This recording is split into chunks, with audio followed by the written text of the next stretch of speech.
मैं मोहित गंगवार, आप सभी का स्वागत। लोग गुलाम वंश को पढ़ रहे थे। गुलाम वंश में हमने आखिरी सुल्तान पढ़ा था जो कयूमर्स हुआ, और कयूमर्स के पश्चात, कयूमर्स की हत्या करने के पश्चात जलालुद्दीन फिरोज खिलजी नाम से, मतलब खिलजी वंश का संस्थापक अगला सुल्तान बना। तो गुलाम वंश हम लोग पूरा कर चुके थे। अब जो हमारा नया टॉपिक स्टार्ट होगा वो होगा खिलजी वंश। कौन सा वंश होगा स्टार्ट? खिलजी वंश।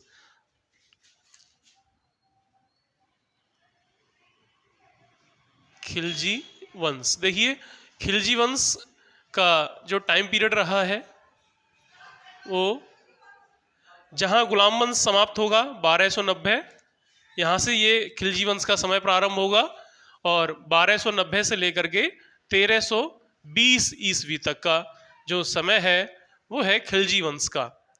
देखिए ये दिल्ली सल्तनत में जितने पांचों वंश हुए हैं उन पांचों वंशों में सबसे छोटा जिसका कार्यकाल रहा है वो है खिलजी वंश। ठीक, अब देखिए खिलजी वंश का संस्थापक कौन था? जलालुद्दीन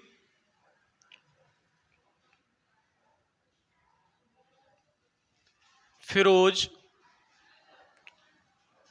खिलजी।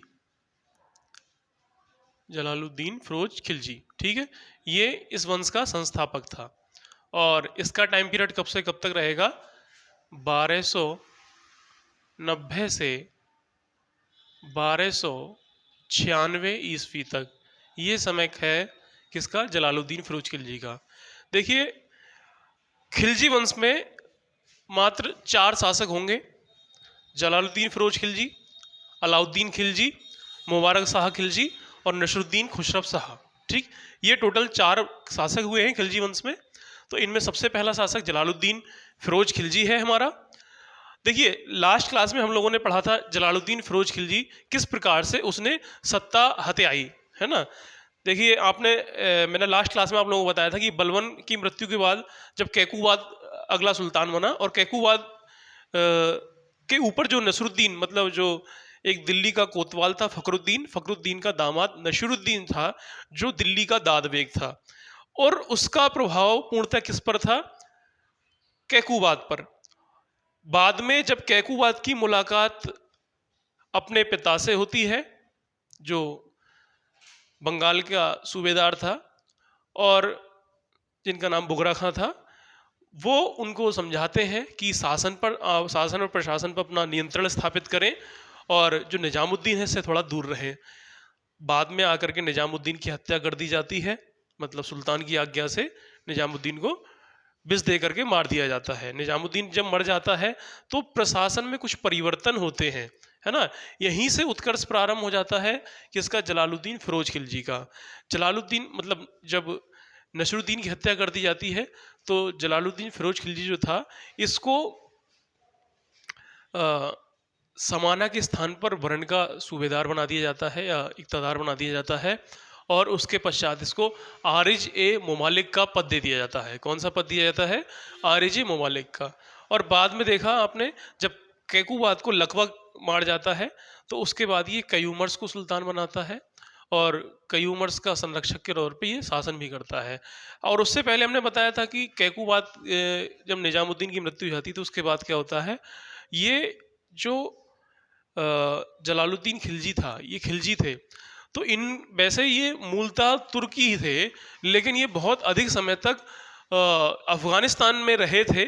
जो हेमलंद नदी है उसके दोनों ओर इनका निवास स्थान था, इसलिए खिलजियों को सामान्यतः गैर तुर्की समझा जाता था, है ना।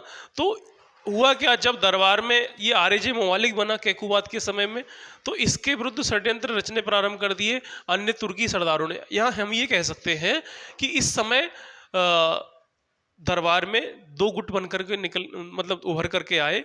एक तुर्कियों का गुट था और एक गैर तुर्की लोग। गैर तुर्कियों का जो नेता था वो जलालुद्दीन फिरोज खिलजी रहा, और तुर्कियों के मलिक कच्छन और मलिक सुरखा थे। इनमें हमने बताया था कि मलिक कच्छन और मलिक सुरखा जो होते हैं वो जो गैर तुर्की सरदार थे प्रभावशाली, उनकी एक लिस्ट तैयार करते हैं और उसमें टॉप पर किसको रखते हैं? जलालुद्दीन फिरोज खिलजी को। मतलब उस लिस्ट में ये था कि इन सबको एक एक करके रास्ते से हटाना, इनको मारना है। इसके बारे में, इस षड्यंत्र के बारे में जब जलालुद्दीन फिरोज खिलजी को पता चल जाता है तो ये मलिक कच्चन की हत्या कर देता है। और उसके बाद जब लकवा मार जाता है कैकूबाद को, तो कैकूबाद के पश्चात ये कयूमर्स को शासक बना देता है और उसका संरक्षक बन जाता है स्वयं जलालुद्दीन फिरोज खिलजी।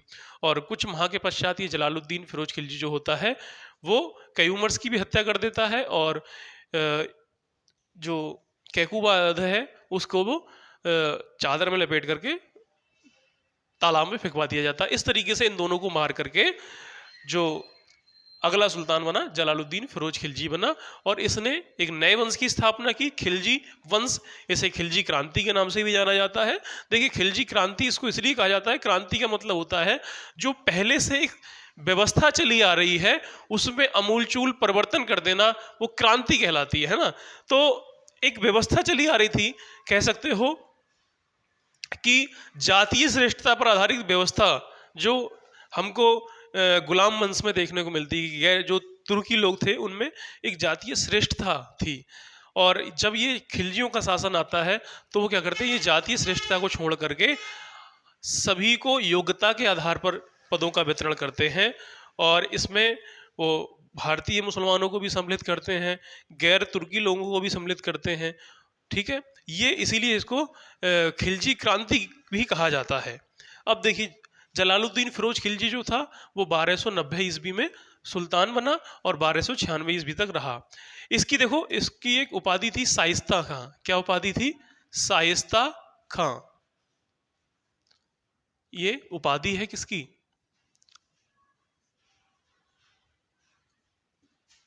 याद रखिएगा, किसकी उपाधि थी ये शाइस्ता खां? जलालुद्दीन फिरोज खिलजी की। ये किसने दी थी? कैकूबाद ने प्रदान की थी। कैकूबाद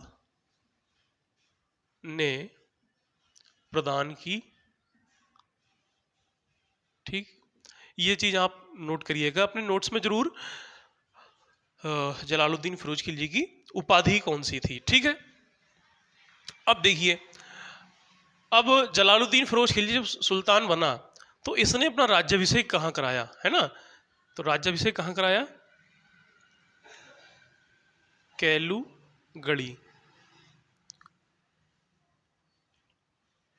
ठीक है, कैलूगढ़ी का किला था, उसमें इन्होंने अपना राज्याभिषेक कराया।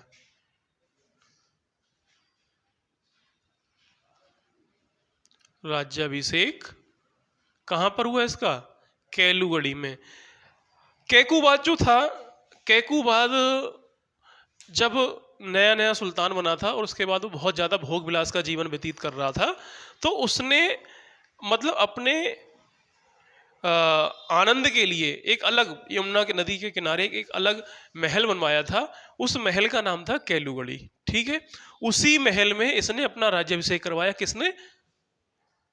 जलालुद्दीन फिरोज खिलजी ने। ठीक है, तो एक चीज आप ये याद रखेंगे, ये प्रश्न पूछे जाते हैं इसी प्रकार के कि कैलूगढ़ी किले में किसका राज्याभिषेक हुआ, तो आप याद रखेंगे जलालुद्दीन फिरोज खिलजी का। या प्रश्न पूछ सकता है जलालुद्दीन फिरोज खिलजी का राज्याभिषेक कहां पर संपन्न हुआ था। ठीक, याद रखिएगा।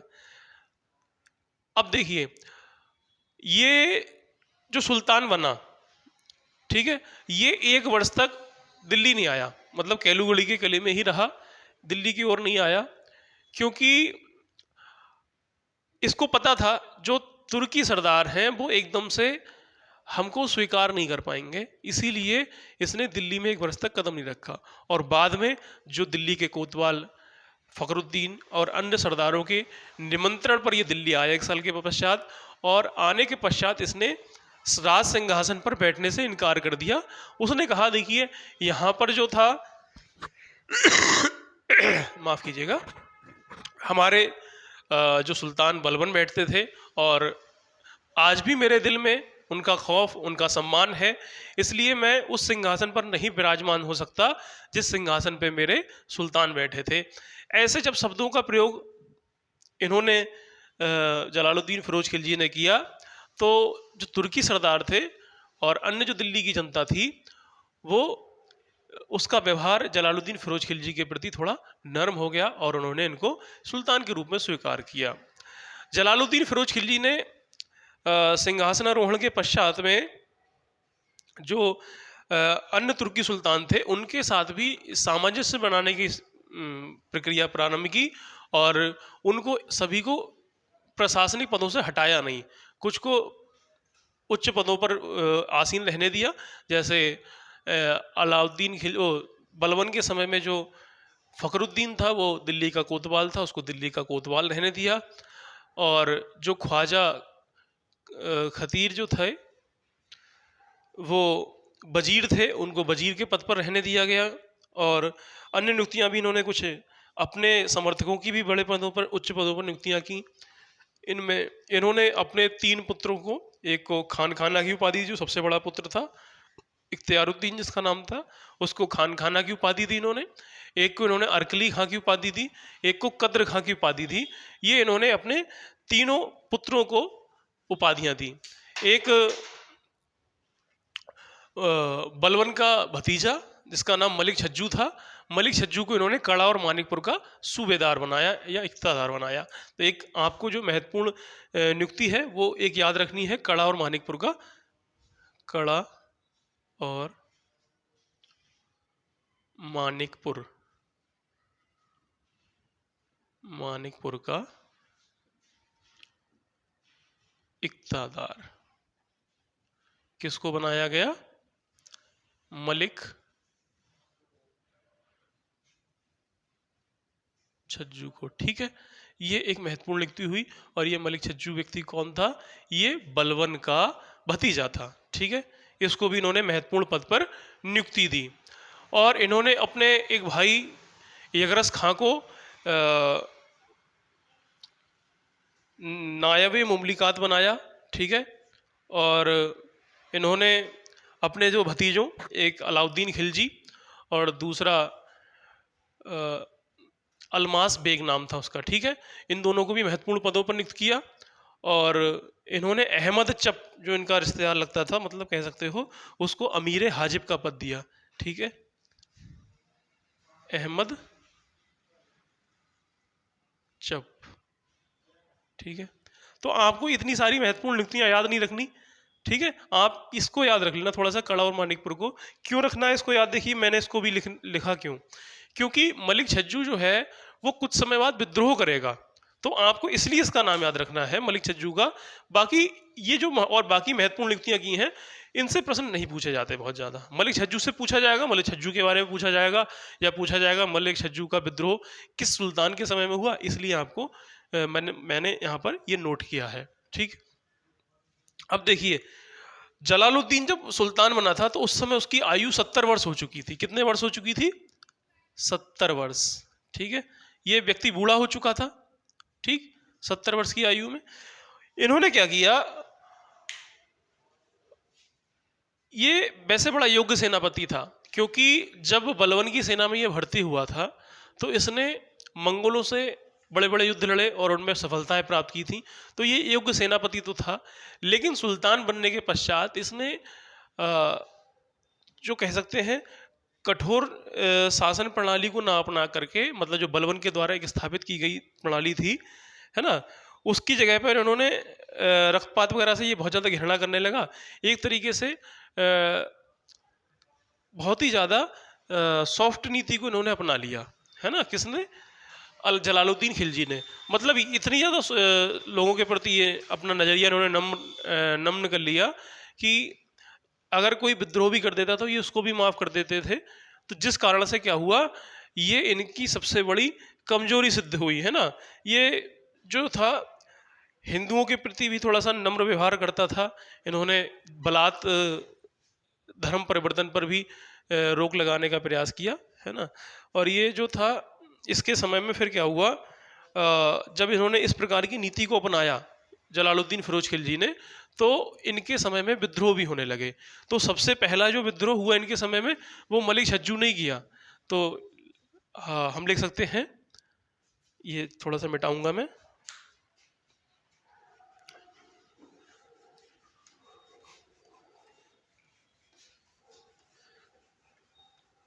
देखिए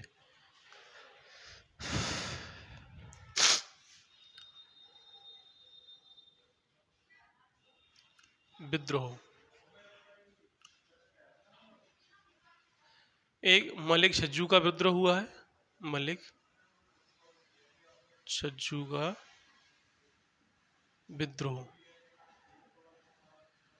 ठीक, कब हुआ ये? 1290 ईस्वी में। ठीक है, उसी साल ये इसने विद्रोह कर दिया। मलिक छज्जू ने विद्रोह किया और सुल्तान ने इनके विद्रोह को दबा दिया। और मलिक छज्जू के स्थान पर, मतलब ये मलिक छज्जू जो था ये कहाँ का सूबेदार था? कड़ा और मानिकपुर का। इसके स्थान पर अलाउद्दीन खिलजी को कड़ा और मानिकपुर का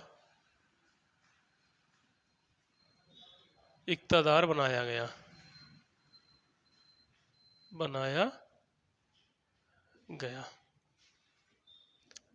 ठीक है, अलाउद्दीन खिलजी को बना दिया गया।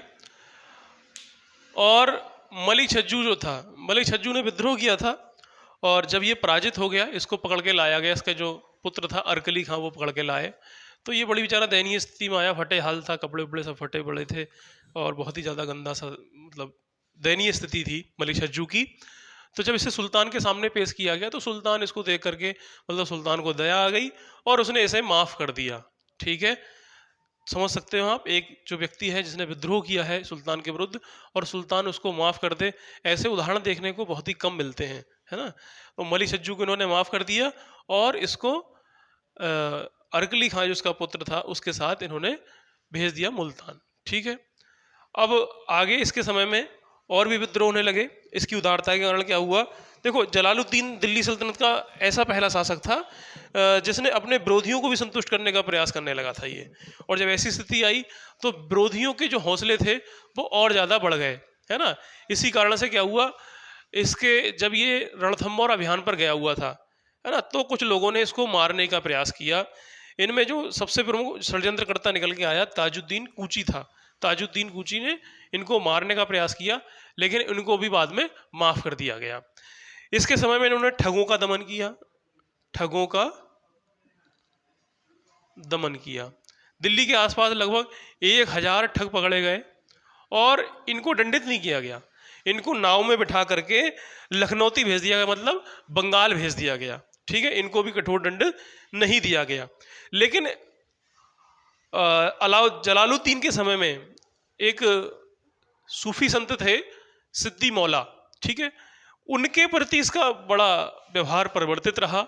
जो अन्य सभी के प्रति जो उसका व्यवहार था जलालुद्दीन खिलजी का, कि सबको माफ़ कर देने की नीति का अनुसरण कर रहे थे, लेकिन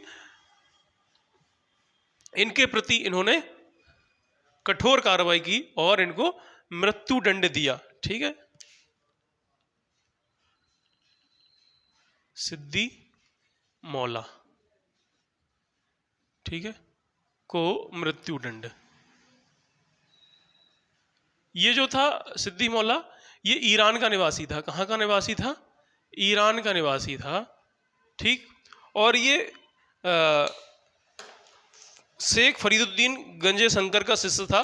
ये दिल्ली में रहता था, दिल्ली में अपनी खानकाह चलाता था और उस खानकाह पे कहते हैं कि रोज़ बड़े बड़े भंडारों का आयोजन होता था और बहुत से लोग इसकी खानकाह पे जाते थे। इनमें कहते हैं सुल्तान स्वयं भी जाता था और सुल्तान का जो एक बड़ा पुत्र था जिसको इन्होंने खान खाना की उपाधि दी थी, वो भी एक तरीके से सिद्दी मौला का भक्त था। अब सिद्दी मौला के ऊपर आरोप ये लगाया गया कि दो हिंदू सरदार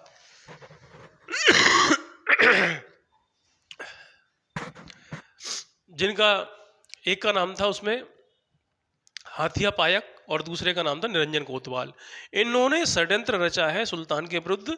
ये चाहते हैं कि सुल्तान को पद से हटा करके हम सिद्दी मौला को सुल्तान बना दें। ठीक है, और इन सबको बाद में पकड़ा गया। निरंजन कोतवाल और हाथिया पायक को मृत्यु दंड दिया गया और वही आरोप सिद्दी मौला पर भी लगाया गया।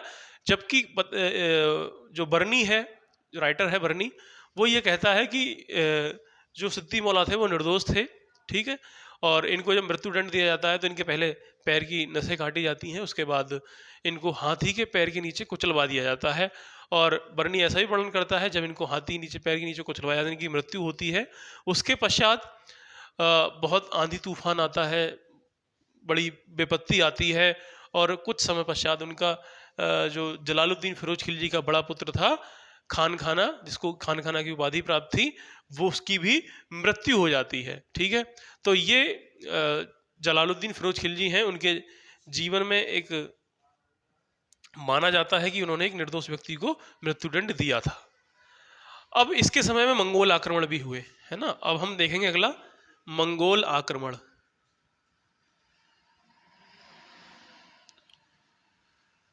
ठीक है, मंगोल आक्रमण हुए इसके समय में।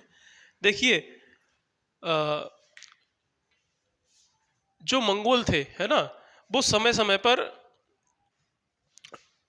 दिल्ली के ऊपर आक्रमण करते रहते थे सीमावर्ती क्षेत्रों से। तो इन्हीं में क्या था, एक हलाकू खां था, मंगोल हलाकू खां था। हलाकू का पौत्र था जिसका नाम था मोहम्मद। ठीक है, मोहम्मद ने इनके समय में आक्रमण किया था और इसको इन्होंने पराजित कर दिया। और उसी का एक भाई था उलूग खां। ठीक है, पराजित करने के पश्चात लेकिन उन्होंने इनके साथ भी बहुत अच्छे से व्यवहार किया। तो उलूग खां जो था, उलूग खां के साथ में 4000 मंगोल, किसके साथ में, उलूग खां के साथ 4000 मंगोलों ने इस्लाम ग्रहण कर लिया, इस्लाम ग्रहण कर लिया। ठीक है, और उलूग खां के साथ जलालुद्दीन फिरोज खिलजी ने अपनी पुत्री का भी विवाह किया। एक पुत्री का विवाह किया जलालुद्दीन ने।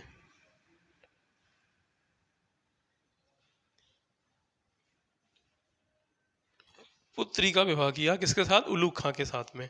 ठीक है, और एक चीज याद रखिएगा, ये देखिए जो जलालुद्दीन खिलजी है ना, जलालुद्दीन खिलजी ने इन सबको रहने के लिए स्थान दिया दिल्ली में, और इन सबको प्रशासनिक पदों पर भी नियुक्त किया। ठीक है, इस कारण से इनका जो जिस क्षेत्र में इनको बसाया गया वो आज भी मंगोलपुरी के नाम से जाना जाता है। दिल्ली में एक स्थान पड़ेगा मंगोलपुरी। ठीक है, मंगोलपुरी, ये उसी स्थान को कहा जाता है। ठीक है, तो इनके समय में मंगोलों के साथ भी इनके अच्छे संबंध स्थापित हुए, किसके, जलालुद्दीन खिलजी के। अब देखिए इसके बाद आता है जलालुद्दीन खिलजी के सैन्य अभियान।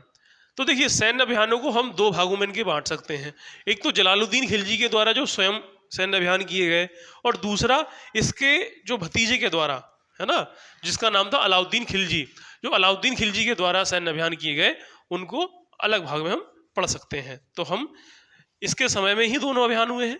ठीक है, किसके समय में, जलालुद्दीन फिरोज खिलजी के समय में। तो पहले हम पढ़ेंगे जलालुद्दीन के सैन्य अभियान, किसके, जलालुद्दीन के, जलालुद्दीन के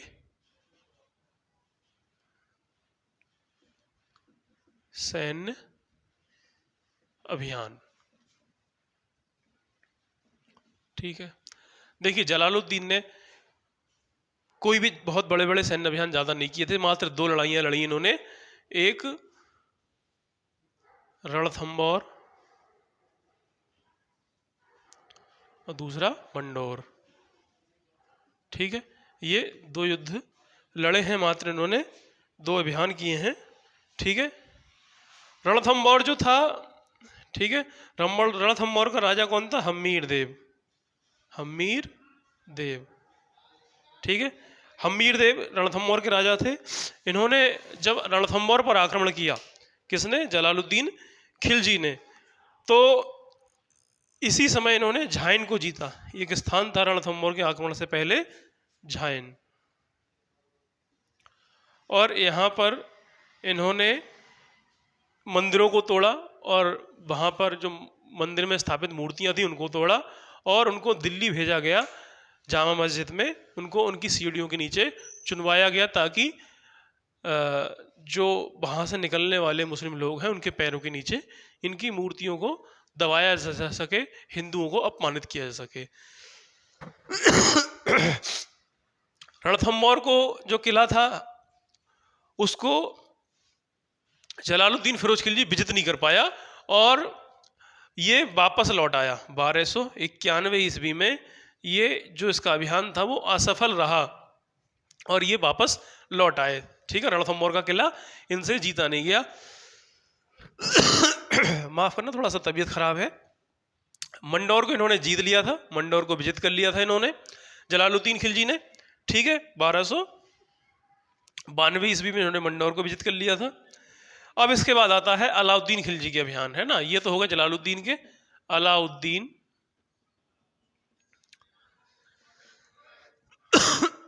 खिलजी के अभियान। ठीक, अलाउद्दीन खिलजी ने देखो मतलब शासन किसका चलेगा, जलालुद्दीन खिलजी का ही। ठीक है, लेकिन नेतृत्व में किसके होंगे, अलाउद्दीन खिलजी के। तो अलाउद्दीन खिलजी के 2 अभियान रहेंगे, 1292 और 1296 ईस्वी। 1292 में इन्होंने भिलसा पर आक्रमण किया था, मालवा स्थित भिलसा पर अधिकार किया।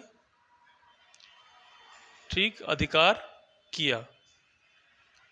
और 1296 में देवगिरी अभियान किया था इसने।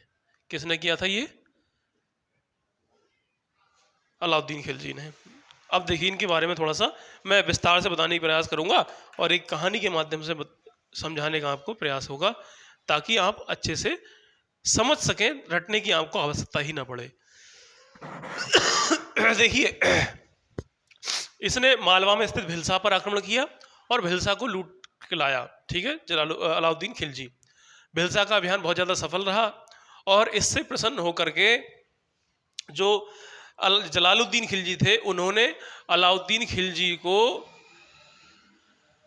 अवध का भी इक़्तिदार नियुक्त कर दिया, है ना, या अवध का भी सूबेदार नियुक्त कर दिया। तो देखिए अब इसके पास कौन कौन सा क्षेत्र हो गया, अवध का और कड़ा और मानिकपुर का। ये इतने क्षेत्र किसके पास थे, अलाउद्दीन खिलजी के पास थे।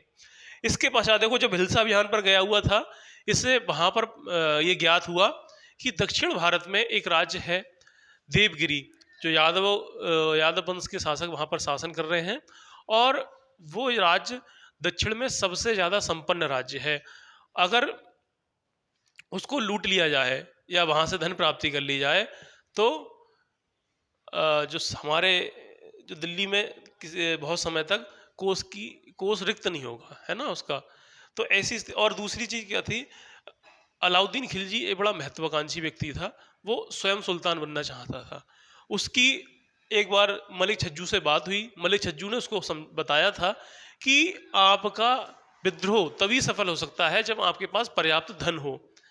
बिना पर्याप्त धन के या बिना कोष के आप सफलतापूर्ण ढंग से विद्रोह नहीं कर सकते राजा के विरुद्ध। इसलिए विद्रोह करने से पहले बहुत जरूरी है कि आपके पास पर्याप्त धन होना चाहिए। इसलिए अलाउद्दीन खिलजी जो था वो विद्रोह करने से पहले या मतलब सुल्तान के विरुद्ध विद्रोह करने से पहले पर्याप्त धन इकट्ठा करना चाहता था, इसलिए भी वो देवगिरी पर आक्रमण करना चाहता था। 1296 ईस्वी में अलाउद्दीन खिलजी ने अपने चाचा सुल्तान मतलब जलालुद्दीन फिरोज खिलजी से आज्ञा ली कि मैं चंदेरी के ऊपर अभियान करना चाहता हूँ।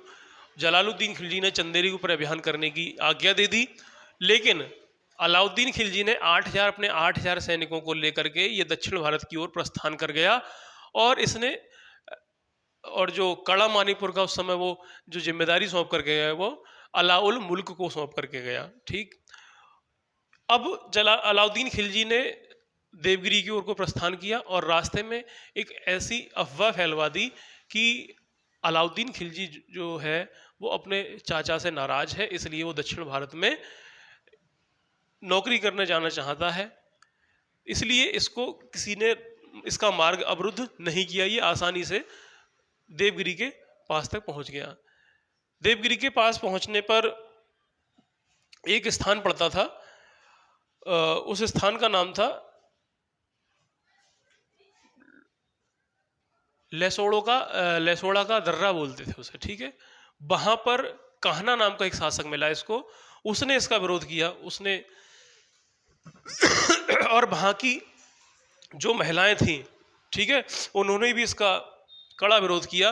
तो बाद में अलाउद्दीन खिलजी ने कहा भी था कि हम दक्षिण अभियान पर जो जा रहे हैं तो हमको अधिक सतर्क रहना पड़ेगा। मार्ग में जहां महिलाएं ही इतना अच्छे ढंग से विरोध करें हमारी सेना का, तो वहां के पुरुष हमारी सेना का क्या हाल करेंगे।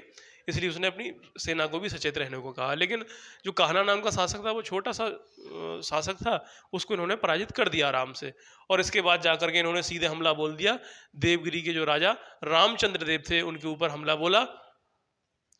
रामचंद्र देव, और वहां जाकर के इन्होंने अपने गुप्तचरों के माध्यम से ये सूचना दे दी कि ये जो सेना है हमारी, ये जो दिल्ली से एक 20,000 की सेना की टुकड़ी आ रही है उसका अग्रिम भाग है, पीछे से हमारी मदद के लिए 20,000 की टुकड़ी और आ रही है। अब देखिए रामचंद्र देव की कोई तैयारी नहीं थी पहले से कि युद्ध होगा, इसलिए उसने जल्दी जल्दी में जो दुर्ग था उसके द्वार बंद किए थे। तो ना तो वो पर्याप्त खाद्य सामग्री उसमें रख पाया था, ना जल की व्यवस्था कर पाया था। ऐसी कई बहुत सारी मजबूरियां थी उसकी। इसीलिए उसने जब देखा कि 20,000 की सेना और पीछे से आएगी, जब उसको पता चला, तो उसने अलाउद्दीन खिलजी से संधि करना ही श्रेष्ठ समझा और उसने अलाउद्दीन खिलजी से संधि कर ली। बहुत सारा धन दौलत, मतलब सोना चांदी दे करके इसको वापस करने का प्रयास किया। लेकिन उसी समय क्या हुआ, देखिए अलाउद्दीन खिलजी की किस्मत बहुत अच्छी थी। जिस समय अलाउद्दीन खिलजी ने देवगिरी के ऊपर आक्रमण किया था, उस समय रामचंद्र देव का जो पुत्र था शंकर देव, जिसको सिंगन देव के नाम से भी जानते हैं, वो दक्षिण की ओर अभियान पर गया हुआ था। उसके साथ में जो शाही सेना, उनकी मुख्य सेना थी, वो ज़्यादातर गई हुई थी, इसलिए भी इसको सफलता मिली।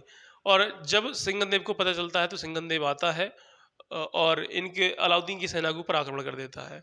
अलाउद्दीन क्या करता है, जो दुर्ग था उस ये अपनी जो 8,000 की टुकड़ी थी उसमें से 1,000 सैनिकों को उस दुर्ग की रक्षा में छोड़ता है, बाकी उसकी सेना से मुकाबला करने के लिए आ जाता है। अब ऐसी स्थिति में क्या होता है, जो 1,000 की जो टुकड़ी छोड़ी थी उसने दुर्ग के रक्षा के लिए, वो नुसरत खां जलेसरी के नियंत्रण में छोड़ी थी। और नुसरत खां जलेसरी अचानक से, जैसे ही जब उधर सिंगन देव अलाउद्दीन की सेना को लगभग पराजित करने ही वाला होता है, तभी नुसरत खां जलेसरी अपनी 1,000 की सेना लेकर के वहां पहुंच जाता है। सिंगन देव को लगता है, या जो शंकर देव था उसको ऐसा प्रतीत होता है कि ये जो दिल्ली से उनकी 20,000 की सेना की टुकड़ी आने वाली थी वही आ गई, इसलिए वो घबरा जाता है और युद्ध हार जाता है। इस बार अलाउद्दीन अपनी संधि की शर्तें और ज़्यादा कठोर कर देता है और इनका जो एक इनके राज्य का उत्तरी भाग था एलीचपुर, ठीक है, उसमें एक प्रांत पड़ता था एलीचपुर नाम का, उस प्रांत की वार्षिक आय मतलब दिल्ली भेजने का आदेश देता है, ठीक है। और उसके बाद वो बहुत सारा वहां से सोना चांदी लेकर के चल देता है। ऐसा फरिश्ता ने वर्णन किया है कि उसको वहां से लगभग 600 मन सोना और 800 मन चांदी, 4 मन हीरे पन्ने, है ना, ये सब प्राप्त हुए। तो मतलब बहुत सारा धन प्राप्त हुआ था इसको वहां से, देवगिरी से। इसीलिए कहा जाता है कि दिल्ली को अलाउद्दीन ने देवगिरी में जीता। देखो जब यहाँ से इतना ज़्यादा इसको पैसा मिल गया, मतलब कह सकते हो कि धन दौलत प्राप्त हो गई, तो उसको वहाँ जा कर के जलालुद्दीन फिरोज खिलजी को पराजित करने में आसानी रही उतनी ही ज़्यादा। अब देखिए इसने क्या किया, अब ये सारा लूट का माल लेकर के चला अपनी कड़ा मानिकपुर की ओर। अब रास्ते में उस समय जब ये सूचना प्राप्त हुई जलालुद्दीन फिरोज खिलजी को, जलालुद्दीन फिरोज खिलजी ग्वालियर में थे, तो उस समय जो इनके जलालुद्दीन फिरोज खिलजी के